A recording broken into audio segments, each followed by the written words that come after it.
Kota Bontang adalah sebuah kota di Provinsi Kalimantan Timur, Indonesia.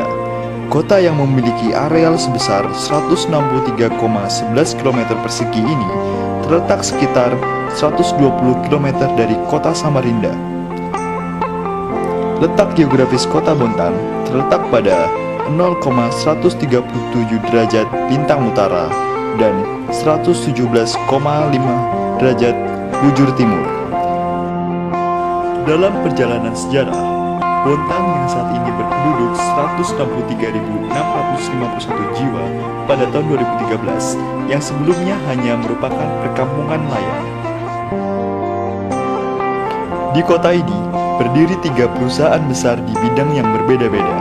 Pertama, PT Badak NGL adalah perusahaan penghasil gas alam cair terbesar di Indonesia dan salah satu kilang LNG yang terbesar di dunia. PT Badak NGL merupakan salah satu penyumbang devisa terbesar bagi Kota Bontang maupun Indonesia. Kedua, Pupuk Kalimantan Timur adalah salah satu perusahaan industri strategis di Indonesia dengan 5 unit pabrik amoniak dan 5 unit pabrik urea yang terletak dalam satu lokasi yang terletak di Bontang.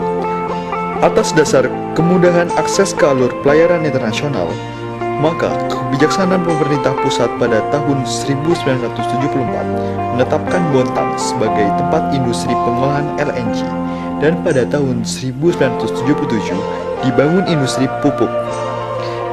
Dengan keberadaan komunitas penduduk yang heterogen di Kota Bontang, maka berbagai kegiatan di bidang industri, perdagangan, dan jasa yang dapat saling mengisi kebutuhan sosial kemasyarakatan semakin mutlak dibutuhkan.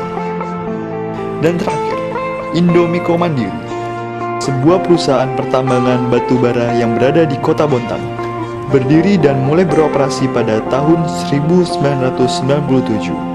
Kota Bontang memiliki kawasan industri petrokimia yang bernama Kaltim Industrial Estate. Kota Bontang sendiri merupakan kota yang berorientasikan di bidang industri, jasa, serta perdagangan. Perkembangan industri di Kota Bontang juga memiliki dampak positif dan negatif. Dampak positif pembangunan industri di Kota Bontang antara lain mengurangi pengangguran. Pembangunan industri menyerap banyak tenaga kerja.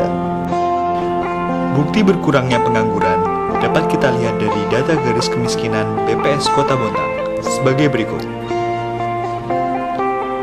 Dapat kita simpulkan, terjadi penurunan drastis pada antara tahun 2006 dengan persentase sebesar 7,86% dengan tahun 2013 yang persentasenya 5,15%. Dampak negatifnya adalah biaya hidup di Kota Bontang sama dengan kota-kota lain di Kaltim, yaitu mahal. Hal ini dapat dimaklumi karena Kota Bontang merupakan kota industri yang tentunya banyak ekspatriat atau warga asing yang bekerja di 2 perusahaan terbesar di Kota Bontang, yaitu PT Pupuk Kaltim dan Badak NGL. Industri di Kota Bontang dapat menyebabkan dampak bencana industri kimia. Sebagai contoh, kebocoran tangki amoniak di PT Pupuk Kalimantan Timur pada tahun 2003. Dengan adanya industri di Kota Bontang, semoga Kota Bontang menjadi salah satu wilayah yang berdikari di Indonesia dan dapat memajukan perekonomian negara kita dan dapat dicontoh oleh daerah lain.